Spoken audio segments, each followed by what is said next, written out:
말씀을 통해 주님께서 주시는 깨달음과 큰 기쁨 누리시는 저와 여러분 되기를 소원합니다. 혹시 고산병이라고 들어보셨나요? 고산병. 네. 이 고산병 해발 고도가 높아지면 산소는 줄어들고 그렇게 되면 인간의 몸에는 점점 저산소증이 생기게 되는데요. 이때 일어나는 현상 때문에 아프게 되는 것을 고산병이라고 합니다. 보통 한 2,400m 이상 높이에서부터 발생하기 시작되는데요. 주로 머리가 어지럽고 두통이 생기고 피로감과 식욕부진, 심지어는 의식불명에까지 이르게 되는 병입니다.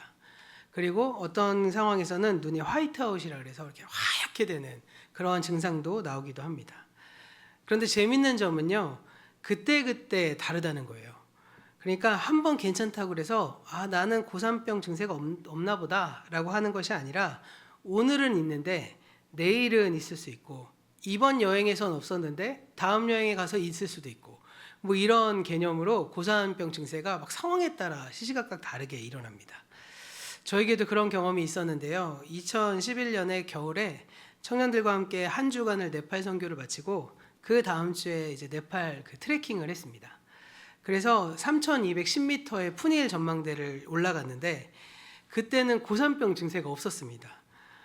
그래서 나는 고산병 증세가 없나 보다. 나는 아주 그냥 선교에 최적화됐다. 막 이러면서 먹을 것도 잘 먹고 막 이러면서 이제 그렇게 생각을 했었는데 2013년에 이제 그 불가리아에서 이 중동하고 유럽 지역에 있는 선교사님 자녀들 수련회를 해드리고 그리고 청년들과 함께 스위스로 넘어가서 스위스의 이제 융프라우라는 산맥 정상에 이제 삼성이 산악 열차를 만든 게 있거든요. 그 산악 열차를 타고 정상까지 올라갔습니다. 중간 중간에 잠깐 멈춰서 이렇게 몸을 잠깐 쉬더라고요. 그러니까 아마도 그게 이 해발 고도를 몸에 좀 맞추는 뭐 그런 어떤 개념인데 꼭대기에 다 올라갔을 때 한 3,500m, 3,571m라고 했는데요. 그 위치에 딱 올라가서 사실 원래 이제 그 올라가면 그 매표소 티켓을 가지고 매점이나 이제 그런 데 가면 육개장 사발면을 주거든요. 근데 이제 육개장 사발면을 먹는 이유도 사실 다 이유가 있었더라고요. 그러니까 그걸 먹으면서 이 고도에 좀 적응하라는 그런 의미를 주는 건데 좀 한국 사람들 안 그렇지 않습니까? 빨리 보고 이동해야 되잖아요. 그래서 딱 올라가자마자 나는 고산병 증세가 없으니까 아주 당당하게 딱 그 전망대 밖을 문을 팍 열고 나갔습니다. 그랬다가 방금 말씀드렸던 화이트아웃 증세가 확 오면서 온 세상이 하얗게 되는 거예요. 그래서 막 어지럽고 정신없어서 뒤를 돌아보니까 몇몇의 청년들은 쓰러져 있고 막 이런 어떤 그 경험을 했던 적이 있었습니다. 왜 네팔에서는 없었는데 제가 그 스위스에서는 있었을까요? 네, 선진국이랑 안 어울려서 그랬을까요? 제 몸이? 네, 바로 그 증세가 뭐였냐면 고소스능이라고 합니다. 고소스능. 이 고소스능은 바로 이제 어떻게 하냐면 네팔에서는 제가 생각을 해보니까 걸어서 3,000m까지 올라갔거든요. 그러니까 걸어서 올라가다 보니까 몸이 점점 적응하는 거예요. 그래서 하루 자고 그 다음날 또 걷고 또 그 다음날 자고 또 올라가고 해서 이틀째인가 하루만 자고인가 하여튼 3,000m를 올라갔을 때는 그러니까 이제 없었던 거죠. 그런데 이 기차를 타고 올라가니까 잠깐 쉬긴 했지만 몸에 적응이 안 된 상태로 바로 그냥 직행으로 3,500m를 올라가 버리니까 바로 그런 증세가 나왔습니다. 이 고소수능 방법은 사실은 요즘에 그 등산가들 그러니까 옛날에는 막 그 8,000m 막 이런 데 올라가는 산악인들이 이렇게 산소 마스크를 끼고 등산을 했거든요. 근데 요즘은 그 일반 산악인들도 8,000m를 올라가도 산소 마스크를 안 껴요. 그 이유 중에 하나가 바로 이 고소수능의 방법을 발견했기 때문에 그들이 이제 베이스 캠프에서 일부러 한 보름 정도 삽니다. 그래서 한 4,000m, 5,000m, 6,000m의 베이스 캠프에서 한 2, 3주를 살면서 몸에 적응을 하고 그때부터 올라가기 시작하면서 8,000m까지 이 산소 마스크도 없이 산 정상을 정복하는 방법을 이렇게 가지고 그렇게 걸어간다고 합니다. 이 말씀을 왜 드리냐면 사실 이 높은 산을 정복하는 방법, 이 높은 산을 정복하는 방식이 바로 두 가지가 있는데 바로 지속적으로 자기의 훈련을 통해서 자기 몸을 고도에 맞추는 연습을 해야 하는 것이고요. 또 한 가지는 그 고도에 적응하는 그 삶을 계속 지속하면서 그 삶을 살아내는 것을 통해서 해발 고도를 내 몸에 맞추는 이 두 가지 방식으로 산을 정복한다는 것입니다. 근데 이것이 이제 제가 왜 이 얘기를 이렇게 길게 설명드렸냐면 이것이 바로 건강한 공동체를 만드는 비결이기 때문입니다. 사실 우리가 계속적으로 안디옥 교회를 이야기하면서 값진 인생을 살고 값진 공동체를 살아가기 위한 방법을 배우고 있잖아요. 그 방법의 두 가지는 방금 산을 오를 때 필요한 것처럼 사실 끊임없이 자기의 훈련을 하는 사람들, 그리고 또 한 가지는 그 몸을 그 고도에 맞추는 것처럼 자기 고도에 자기의 삶을 중심에 맞추고 살아가는 사람들, 그 사람들이 바로 그러한 하나님께서 원하시는 인생을 살아가는 방법이기 때문에 말씀을 드렸습니다.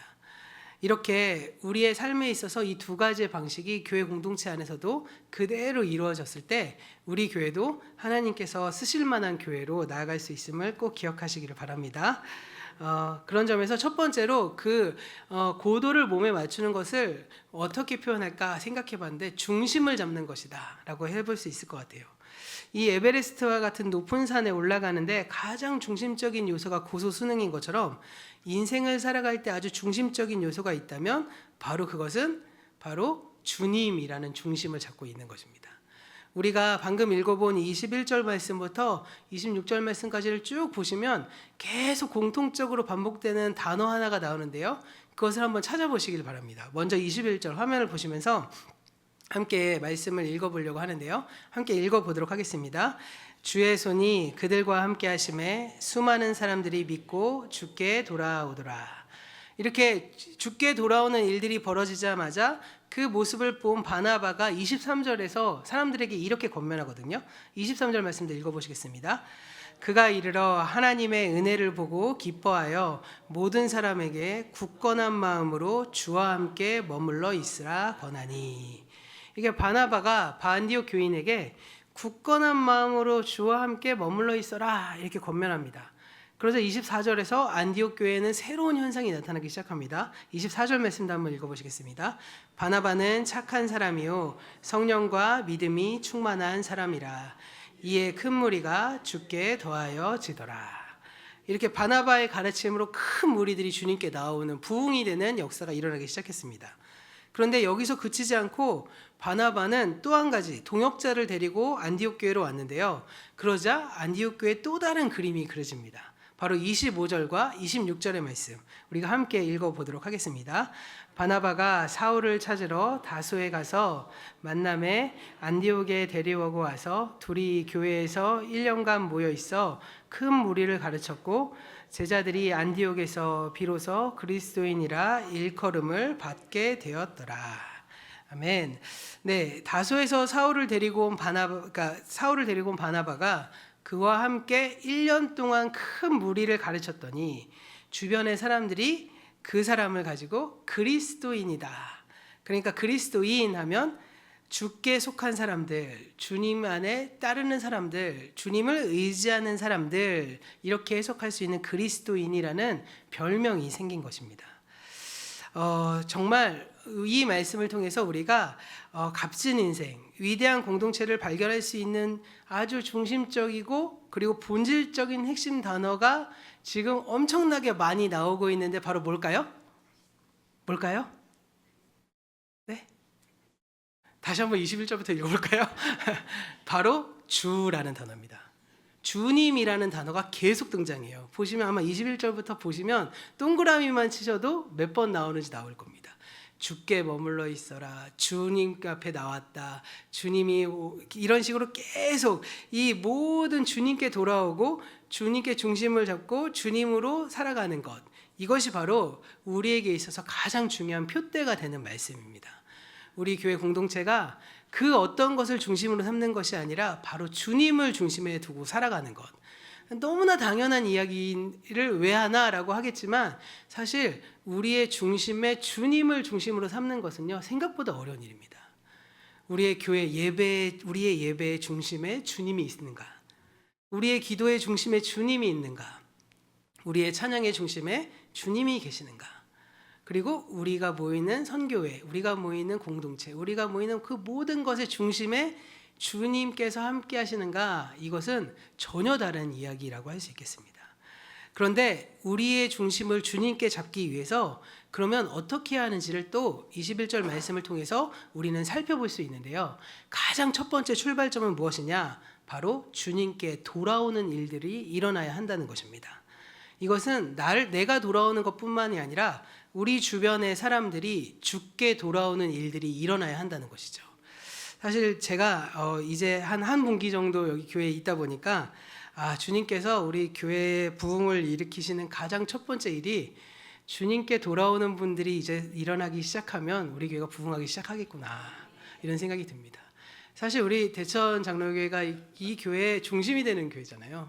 우리 어떤 장로님께서 어린 시절의 이야기를 잠깐 했는데, 그 어린 시절, 그 초등학생 시절에 이 교회가 저 대흥교회랑 분립했던 시기, 분열했던 시기 때를 회상하면서 얘기하셨는데, 그때 교회가 갈라졌을 때 마을 전체가 갈라졌다고. 마을 전체가 다 완전 웅성웅성하고 마을 전체가 완전히, 자기는 그때 이 교회 다니시지도 않으셨대요. 그런데도 자기도 피부로, 어린 초등학생이 저 교회에서 분열이 일어나니까 마을이 흔들리는구나를 느끼셨다고 합니다. 그렇게 중심을 잡고 있었던 교회가 이제 우리가 주님께로 회복하기 위해서 가장 먼저 출발해야 될 것은 우리 주변의 사람들이 주님께로 돌아오는 일들이 일어나야 한다는 것이죠. 여기서 주님께로 돌아왔다라는 표현에 주의하실 필요가 있는데요. 안디옥에 살았던 사람들 가만히 보시면 그 사람들의 삶의 여정을 생각해 보시기 바랍니다. 그 사람들도 자기만의 생각들이 있었을 것이고, 자기들의 인생관을 가지고 있을 것이고, 자기들의 세계관을 가지고 있었을 거예요. 그런데 어느 날 예수님이 주님이시라는 소식을 듣고 나서 자기가 생각하고 있던 생각과 예수가 주님이시라는 그 인생관이 같은지 아닌지 비교해 볼까 것이고, 그리고 어느 것이 더 좋은 삶인지를 비교했을 것이고, 그러다 그들이 자신이 살아가고 있는 삶의 모습을 버리고 주님을 선택하고 주님께로 돌아오는 일들이 일어나기 시작했다는 것입니다. 그것이 바로 공동체가 세워지는 첫 출발점이라는 것이죠. 결국 주님께 돌아왔다라는 말은 무슨 뜻이냐? 그 안에는 지금까지 내가 살고 있었던 그 인생관, 지금 내가 살아가고 있던 이 가치관, 이 모든 것이 어떠한 것인지를 주님 안에서 파악하고 깨달은 다음에 이것이 아니라 주님을 선택하는 것. 근데 이게 어떤 선택이죠? 내가 결단하고 희생해서 하는 건가요? 아니에요. 사실 우리가 예수를 믿을 때 주님께로 돌아오는 결단을 하면 꼭 내가 무엇인가 큰 걸 하나 내어드리고 나서 주님께로 가야 되는 것처럼 생각합니다. 그런데 그런 게 아니라 사실은 좋아서 가는 겁니다. 그게 원리예요. 그게 생명이니까 가는 겁니다. 그게 아니면 죽을 것 같으니까 가는 거예요. 그러면서 그 길을 선택했더니 되돌아보니 내가 저 길로 가면 마땅히 죽을 수밖에 없었는데, 우리 어르신들의 표현들을 따지면 내가 지옥에 갈 수밖에 없었는데 내가 예수를 믿어 영생을 얻었구나. 내가 이대로 계속 가다 보면 그냥 지옥에 떨어져 죽을 수밖에 없는 존재였는데 하나님의 은혜로 하나님을 선택해서 내가 구원받았으니 얼마나 은혜냐. 이러한 감격과 감동이 우리에게도 있어야 되고, 그리고 주께로 돌아오는 사람들에게도 그 일들이 일어나야 한다는 것이죠. 그런 점에서 자신이 지금까지 믿고 있었던 것이 어떤 것인지를 깨닫고 그것을 내려놓고 온전히 예수님을 바라보고 온전히 예수님께로 나아가서 주님께로 돌아오는 일들이 일어나야 하는 것입니다. 그래서 그것을 우리는 뭐라고 말하죠? 회개라고 말하잖아요. 그래서 회개는 영어로 하면 가장 쉬운 예가 유턴이라고 말씀드렸습니다. 그러니까 방향을 전환하는 것입니다. 지금까지 내가 살아왔던 방식, 나의 가치관, 나의 습관, 이 모든 것이 문제가 있다는 사실을 깨닫고 이제 예수님께로, 하나님께로 그 중심의 생각들을 바꿔버리는 것, 이것이 가장 중요한 출발점이라고 할 수 있습니다. 그런데요, 이 모든 것은 어떻게 보면 일종의 혁명과도 같습니다. 제가 오늘 오전에 보여드렸던 그림 있잖아요. 지구가 반구의 모양으로 이렇게 생겼는데, 사실 지구가 이렇게 평평한 게 아니라 하늘은 동그란 그 반구가 아니라 완전 구야. 지구가 동그래 라고 하는 것들은 대격변이거든요. 사실 그 전까지 지구가 평면이었고 태양이 지구를 중심으로 돌고 별과 달이 지구를 중심으로 돈다는 생각은 일종의 신앙적으로 따지면 자기중심주의인 거죠. 하나님도 내가 원하는 대로 돌아야 되고 내 소원도 이루어져야 되고, 이런 어떠한 나중심적인 사고에서 지구가 오히려 지구를 중심으로 이 천지 만물이 도는 것이 아니라 태양을 중심으로 지구가 돌고 있구나 라는 사실을 깨닫는, 이것이 바로 코페르니쿠스가 발견한 건데, 그것을 가지고 코페르니쿠스적인 혁명이다 이렇게 얘기하는데요. 이러한 혁명과도 같은 거죠. 기존에는 내 인생의 주인인 내가 돼서 내 마음대로 살아가는 것이 당연한 줄 알았는데, 하나님이 중심이 돼서 내가 하나님 주의를 맴돌아야 되는구나, 하나님과 함께 가야 되는구나 라는 사실을 깨닫는 것입니다. 이것이 바로 중심 잡는 것의 첫 번째 출발점이라는 사실을 꼭 기억하시길 바랍니다. 그런데요, 이렇게 결단하고 이렇게 마음의 생각을 가지고 중심을 딱 잡을 때 수많은 문제들이 발생합니다. 왜냐하면 내가 지금까지 생각했던 그 토대로 만들어서 쌓아왔던 일들이 변해져야 하기 때문입니다. 그러니까 그렇게 돌아오는 것, 결단하는 것만으로 끝나지 않는다는 것이죠. 그래서 오늘 바나바가 뭐라고 말하죠? 어떻게 권면하죠? 굳건한 마음으로 주님께 머물러 있어라, 이렇게 말하는 겁니다. 굳은 마음으로 주님께 딱 달라붙어 있어라, 이렇게 말을 하는 거예요. 하나님을 믿는 사람들이 지속적으로 성장하지 못한 이유가 바로 여기 있습니다. 나름대로 변화의 순간을 경험하거나 결단하고 주님께로 돌아오는 일들이 우리의 인생에는 여러 번 있었지만, 그 다음에 굳건한 마음으로 주님께 붙어 있지 않았기 때문입니다. 그런 점에서 사실 우리 기독교인에게 가장 필요한 것이 무엇이냐라고 했을 때, 어떤 목사님이 이런 얘기를 해주시더라고요. 제가 100% 공감했는데, 우리 기독교인이 제일 없는 게 뭔지 아십니까? 이 목사님이, 기독교인은 사랑이 없냐? 아니다, 사랑이 있다. 기독교인이 여러 가지가 많이 좋은 게 있는데 가장 없는 게 있더라, 의리가 없다, 이런 얘기를 했습니다. 왜 그런 얘기를 하셨냐면, 이 목사님의 경험인데요. 이 목사님이 이 예수원이라는 그 예전 태백에 있었던 수도원에 잠깐 머물렀던 적이 있었는데, 그곳에서 계실 때 그곳에 지명수배 받은 조폭 두목이 거기서 피신해 있었다고 합니다. 이 사람이 할 일이 없으니까 예배도 드려보고 두리번 돌아도 다니고 기도하면 명상하는 것도 구경하고 막 이렇게 하다가 한 2, 3주 지나서 갑자기 신부님한테, 신부님 저 할 말 있습니다, 저 할 말 좀 하게 해주세요, 딱 이러더래요. 그러더니 그 사람들이 순간 분위기가 막 웅성웅성했겠죠.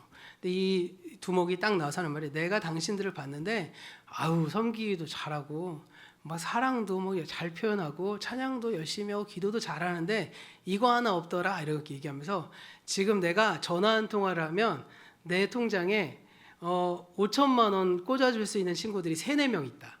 그러면서 그런데 여러분들은 서로 간에 100만 원씩이라도 줄 수 있냐? 이렇게 얘기를 했다고 해요. 그러면서 전화를 걸어서, 야, 나 지금 뭐 얼마 필요한데 보내줘. 띡 끊고 나서 가만히 있는데 띠리링 하고 입금이 됐더라고요. 그런 걸 보면서 이제 막 그 신부님이 막 웃으면서, 대천덕 신부님이잖아요, 맞는 말이라고 이렇게 얘기를 했다고 하시면서 설교를 쭉 하셨는데, 그 얘기를 듣고 이 목사님이 이렇게 약간 와 맞다 이렇게 생각을 하시면서 그 후로 자주 말씀하시는 게, 그리스도와 예수와 우리 사이에도 의리가 있다, 그리고 그리스도인과 그리스도인 사이에도 의리가 있다고 얘기를 해주셨습니다. 사실은 우리가 예수님으로 인해서 인생이 변하고 우리의 삶이 바뀌고 난 다음에 우리가 해야 될 일은 그 예수님께, 나를 구원하신 그 예수님께 나의 의리를 드리는 것이죠. 다르게 표현해 볼까요? 정절을 지켜야 되는 것입니다. 이제 하나님께 돌아왔으니 하나님을 믿고 하나님의 방식대로 살아가겠습니다 라고 고백하면서 흔들리지 않는 의리를 갖는 것.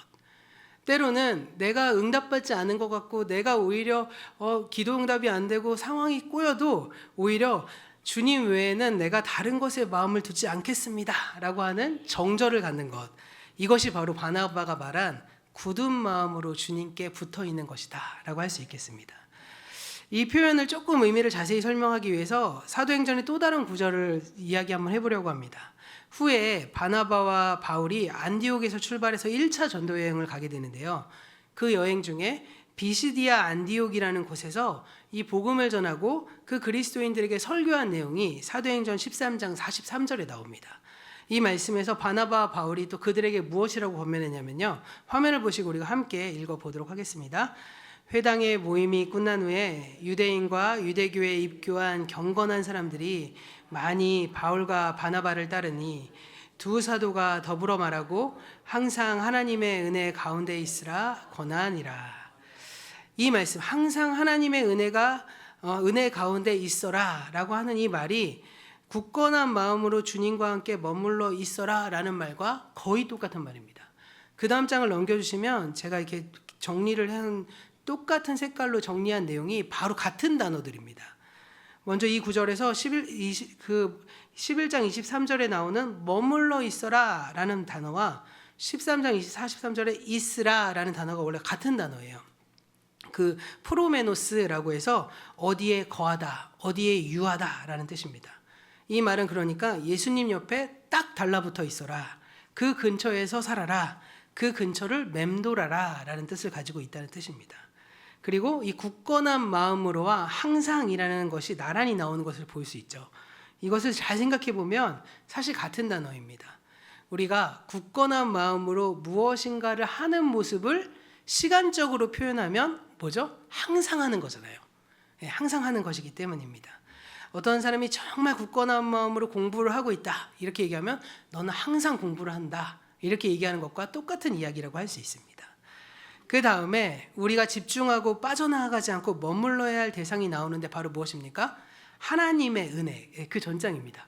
하나님의 은혜, 주라는 단어입니다. 그 전장인데요. 그겁니다. 주와 함께 하나님의 은혜입니다. 그러니까 우리가 하나님의 은혜, 하나님의 사랑을 깨달아야지만 주님께로 돌아올 수 있다는 것입니다.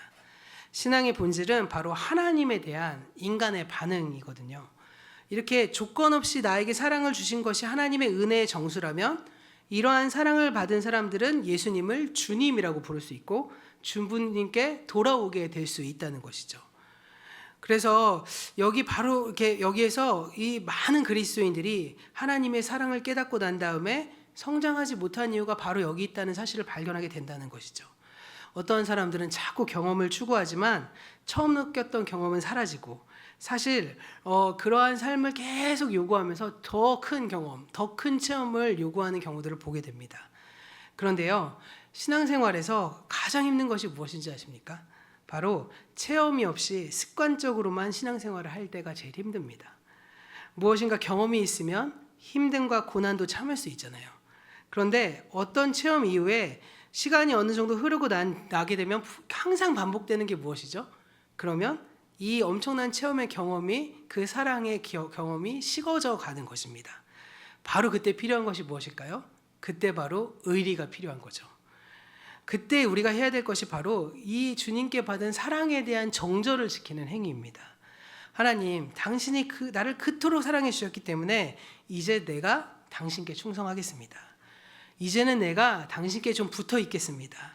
이 중심을 제가 놓치지 않겠습니다. 라는 결단이 우리에게 필요하다는 것입니다. 결국 하나님의 사랑을 받았음을 깨닫고 그리스도를 통해 삶의 의미를 붙잡고 살아가겠다고 마음을 먹기만 하면 그 흔들리는 느낌이나 상황으로 인해서 우리가 믿음이 흔들릴 때마다 다시금 그분에게 정절을 지키고 의리를 지키면서 주님 앞에 붙어 있는 삶, 이것이 바로 중심을 지키기 위한 우리의 가장 중요한 요소가 됨을 꼭 기억하시기를 바랍니다. 그리고 그 다음으로 우리가 해야 될 일들은 무엇일까요? 이렇게 중심을 잘 잡는 법을 배웠다면 그 다음은 배우고 연습해야 합니다.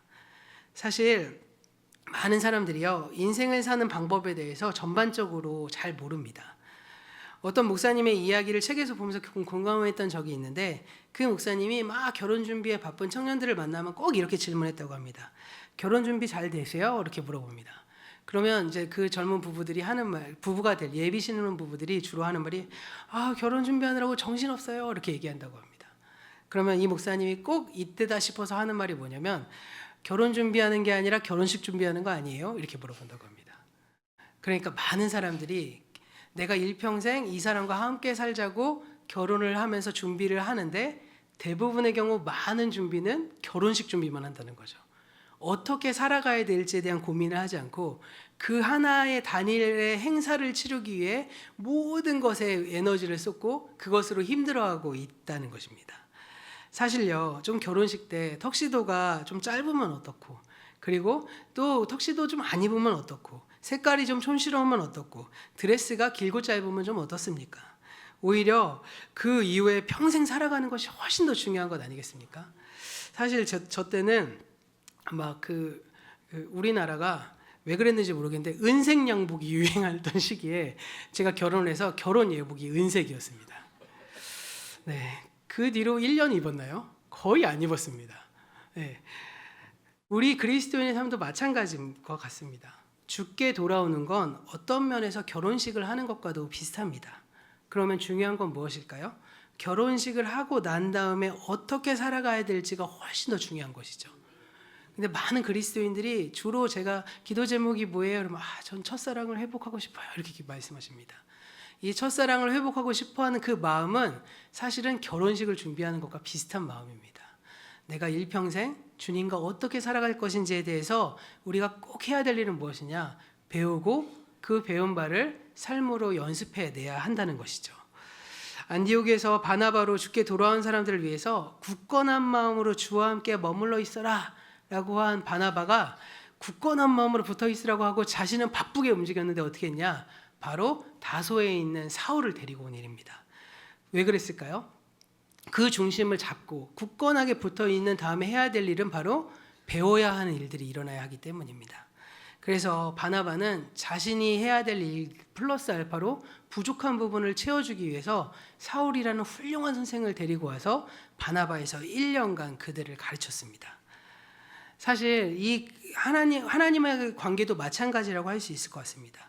우리가 주님께 굳건한 마음으로 충성되게 붙어 있으면 당연하게 일어나는 일이 있잖아요. 무엇일까요? 그러면 주님을 배울 수밖에 없고 그 주님을 배우기 시작하면 어떻게 될까요? 닮아갈 수 있게 되는 것입니다. 늘 같이 다니는 사람들은 서로가 서로를 닮아갑니다. 근처에 있으면 서로 닮을 수밖에 없잖아요. 사실 저희가 이제 보령에서 저랑 제 아내랑 자주 얘기하는 것 중에 하나가 장로님, 권사님 부부를 만나면 너무 닮으신 거예요. 그런데 권사님, 장로님은 닮으신 게 아니라 우리 교회 부부들이 거의 다 대부분 닮았더라고요. 그래서 제 아내가 그렇게 오래 살고 같이 이렇게 하면 닮나? 이러더니 난 닮기 싫은데 그래갖고 네, 그랬던 적이 있어서 제가 회개했습니다. 네, 사실 우리가 예수님 안에 굳건히 붙잡혀 있으면 그분을 닮아갈 수 있는데 건강하게 닮아가기 위해서는 그분을 알아가야 되는 것이죠. 그리고 그분이 무슨 생각을 갖고 계시고 어떠한 삶을 하시고 계신지를 우리가 배워나가는 것, 이것이 우리에게 되게 중요한 이야기입니다. 물론 처음에는 그리스도인이 누구냐, 그분이 나를 위해 무엇을 하셨느냐, 그분의 사랑은 어떠한 결과를 미치게 되었느냐, 그리고 그것을 통해서 어떠한 결과물을 얻게 되었느냐라는 기독교의 기본 지식을 배워야만 합니다.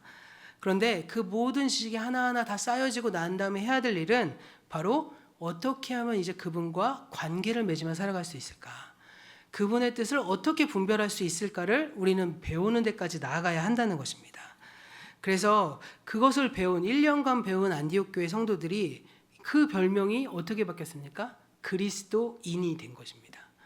그러니까 예수를 닮아가기 위해 배웠던 사람들이 다른 세상 사람들을 통해서 어떤 별명이 이루어졌냐? 저 사람들은 예수 따르는 사람, 예수 닮은 사람, 예수와 함께 가는 사람인 그리스도인이라는 별명이 생기게 된 것이죠. 이것이 바로 닮아가면서 배우기 시작하면 일어나는 현상이라는 것입니다. 아까 전에 잠깐 나왔던 화면 다시 한번 보여주시면 존 스토트라는 기독교 변증학 목사님이자 교수님은 기독교의 본질에 대해서 아주 명료하게 이야기했습니다. 기독교의 본질이 신조, 그러니까 신앙 고백도 아니고 행동 규범도 아니고 의식도 아니라면 도대체 무엇이란 말인가? 이 질문에 대해 그가 3가지 단어로 대답하는데 바로 그리스도다, 이렇게 말했습니다. 그리고 곧 이어서 이렇게 말합니다. 기독교는 근본적으로 어떤 외적인 제도가 아니다. 그것은 한 인격이며 그 인격과의 관계다, 이렇게 말했습니다. 기독교라는 건 예수를 아는 것이고 그분을 사랑하게 되는 것이고 그분을 통해 세상을 바라보게 되는 것입니다. 그분을 통해 세상 사는 방법을 알아가는 사람들이라는 것이죠. 이것은 단순히 그리스도에 대해서 이야기하고 토론하는 정도의 수준에 그치는 것이 아니라는 겁니다. 알고 사랑하고 닮아가고 그러한 삶을 계속 지속해 나가는 것, 이것이야말로 값진 인생을 사는 위대한 공동체를 이루는 방법이 되는 것입니다. 그러면 그렇게 배운 다음에 우리가 해야 될 게 있죠. 뭘 해야 될까요? 연습해야 되는 것입니다. 사랑하라 이렇게 얘기했으면 사랑하는 방법을 연습하셔야 됩니다. 우리가 예배 시간에 설교 전에 내가 더 많이 사랑합니다 이제 너무 잘하시는데 이제 웃으시면서 내가 더 많이 사랑합니다라고 얘기하는 것으로 그치지 마시고 삶에서 내가 더 많이 사랑해 보시려고 연습해 보셔야 한다는 것입니다. 그렇게 높은 산에 올라가는 사람들도 마찬가지로 끝까지 계속 연습하면서 자기 훈련을 해 나가는 것과 마찬가지라고도 할 수 있겠죠. 그리스도인으로 사는 것, 그리스도인의 공동체를 꾸려가는 것도 마찬가지입니다. 배운 거를 연습해야 합니다. 설교를 들으며 배운 것, 개인적으로 혼자 말씀을 읽고 묵상한 것들, 그것을 통해 배운 것들을 실제로 연습해야 하는 것이죠. 그리스도를 배우고 그것을 통해 그리스도인의 삶의 방식 그리고 그리스도의 시각을 연습하기 시작하면 우리도 점점 예수님처럼 변화될 수 있음을 기억하시기를 바랍니다. 그런데요, 이것은 자기 스스로 알 수 있을까요? 없을까요? 내가 변화된 것을 내가 알 수 있을까요? 잘 모릅니다. 이것은 오히려 다른 사람들에 의해서 평가되어지는 겁니다. 제가 1년간 열심히 막 연습했더니 갑자기 주변의 사람들이 야, 너 좀 변했어. 야, 저 사람은 저렇게 다르게 사는데 요즘 저 사람 변하고 있는데 저 사람 안 변할 줄 알았는데 저 사람도 변하네. 이러한 이야기들이 들려지기 시작하면 그 순간 아, 주님 제가 성장하고 있군요. 제가 변화되어 가고 있군요. 라는 것을 이제 인정하시면 되는 것입니다. 그것이 바로 배우고 연습할 때 일어나는 일입니다. 근데요, 사실 사람들 연습하는 거 좋아하지 않습니다. 왜 그럴까요? 힘들어서 그렇죠. 네, 운동하면 건강한 거 다 알잖아요. 저도 운동하면 살 빠지는 거 압니다. 네, 큰일 났습니다 지금. 네, 너무 맛있는 거 많이 주셔갖고 제가 살 빠져서 왔는데 운동해야 하는데 운동하겠다고만 말만 하고 삽니다. 운동을 하면 몸과 마음이 좋다는 거 모든 사람 다 압니다. 문제는 운동하러 가기까지가 싫다는 것이죠. 모든 영역이 그렇습니다. 육체의 영역뿐만 아니라 공부의 영역도 마찬가지고 우리의 삶의 모든 영역에서 남들을 사랑하고 섬기는 영역도 막상 하려고 하면 꼭 굳이 해야 되는지 귀찮은데 이거 꼭 해야 돼? 전화 한 통화 꼭 넣어줘야 돼? 내가 뭐 괜찮냐고 말 한 번 더 걸어줘야 돼? 내가 좀 더 빨리 가서 그 사람 어깨 한번 만져줘야 돼? 다 귀찮고 힘든 일입니다. 그런데 사람들을 격려하는 방법, 하나님을 깊이 알아가는 방법, 이 모든 것들이 사실은요 연습하지 않으면 더 깊이 있게 들어갈 수 없습니다. 그렇기 때문에 우리는 연습해야 하는 것을 꼭 생각하시면서 내가 어떻게 하나님을 닮아갈 수 있을지, 어떻게 어느 부분에서 연습해야 할 것인지를 한번 생각해 보시기를 바랍니다. 우리가 말씀을 정리해 보면서 값 있는 인생 살아가고 싶으시잖아요. 그러면 그것이 어떤 인생일까요? 세상에 돈 많이 벌고 유명해지고 권력을 갖게 되는 것일까요? 우리 그리스도인들은 그런 것에 욕심을 부리지 않지 않습니까? 어떻게 하면 예수처럼 살 것인가? 어떻게 하면 그분의 그 아름다운 모습이 내 속에서 드러날 것인가? 어떻게 하면 우리의 교회가 예수의 공동체가 될 수 있을까? 이것들이 우리의 삶의 목적이 되셔야만 한다는 것입니다. 위대한 공동체의 그렇다면 목적은 무엇일까요? 그것은 그리스도가 중심이 되는 공동체.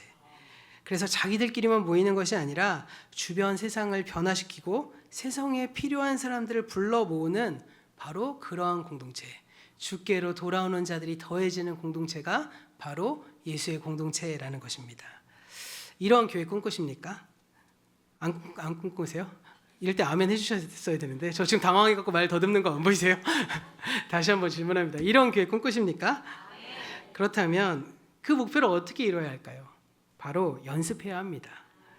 연습하되 어떻게 해야 할까요? 하루하루 해야 합니다. 매일매일 연습하는 사람과 매일매일 연습하지 않는 사람의 차이는 엄청납니다. 이 큐티 교육에서 자주 하는 말인데요. 매일매일 경건 생활을 하는 초보자와 한 달에 한 번 엄청난 묵상을 하는 그 묵상의 대가가 서로 이렇게 묵상을 하기 시작합니다. 그러면 1년이 지나면 어떻게 될까요? 이 묵상의 대가가 묵상을 더 잘할까요? 아니면 매일매일 차곡차곡 묵상을 하는 초보자가 더 잘할까요? 그렇죠. 매일매일 한 사람이 더 잘합니다. 혹은 1년은 안 될 수도 있습니다. 2년은 어떻게 될까요? 훨씬 더 잘해지겠죠. 예를 들어서 이것을 벽돌 한 장에 비유할 수 있습니다. 우리가 예수를 닮아가는 삶을 일주일에 한 번 교회 오는 것으로 연습하시는 분들이 계십니다. 그러면 그분들은 아마 벽돌 한 50장 싸실 것입니다. 그런데 매일매일 연습하시는 분들은 360장 사실 거는 거죠. 10년이 지나면 어떻게 될까요? 한 분은 집을 짓고 한 분은 그냥 벽돌에 살짝 뜀틀 높이 정도 쌓을 수 있겠죠. 우리가 이렇게 하나님 앞에서 하나님 배우고 연습하는 것, 그런데 그 배우고 연습하는 것을 지속해 나가는 것, 이것이 우리의 삶의 중요한 어떤 방식이 된다는 것을 기억하시기를 바랍니다. 사실 여기서 마지막으로 말씀드리고 싶은 건 1년이라는 단어예요. 왜 성경에서 안디옥의 그리스도인들이 300년을 유지했던 이 안디옥 교회가 어떻게 성장하기 시작했느냐? 바로 바나바와 사울이 1년의 시간을 그들과 함께 공부를 하고 그들이 삶을 살아냈더니 그리스도인이 되었습니다. 그리고 그 열매는 안디옥 학파가 생기고 안디옥 교회가 300년을 버티면서 기독교 역사에서 가장 중요한 핵심 교리를 수호하는 교회가 되었거든요. 자, 1년이란 시간, 365일 동안 벽돌을 열심히 쌓아보는 것이 성경에서 말하는 비밀이 될 수 있지 않을까 생각해 봅니다. 우리가 하루하루의 삶을 충실히 1년이라는 시간 동안 하루하루 하나님 앞에 벽돌을 쌓는 심정으로 주님 앞에 나와서 주님의 말씀을 듣고 배우고 중심을 잡고 변화하고 성장해가고 연습하고 실행해보는 일들을 한번 해보시면 어떨까요? 1년이란 시간, 저는 바나바와 바울이 안디옥에서 이 가르쳤다는 그 사실이 매우 중요한 상징적인 의미가 있다고 저는 믿습니다. 우리 교회가 내년 이맘때 1년간 최선을 다해서 하루하루의 벽돌을 쌓아 나갔으면 어떻게 될지 저는 기대가 됩니다. 우리 모두가 하루하루 모두가 빠지지 않고 매일매일 작은 벽돌 한 장 한 장씩을 주님께로 향해서 쌓아가는 저와 여러분 되기를 간절히 소원합니다.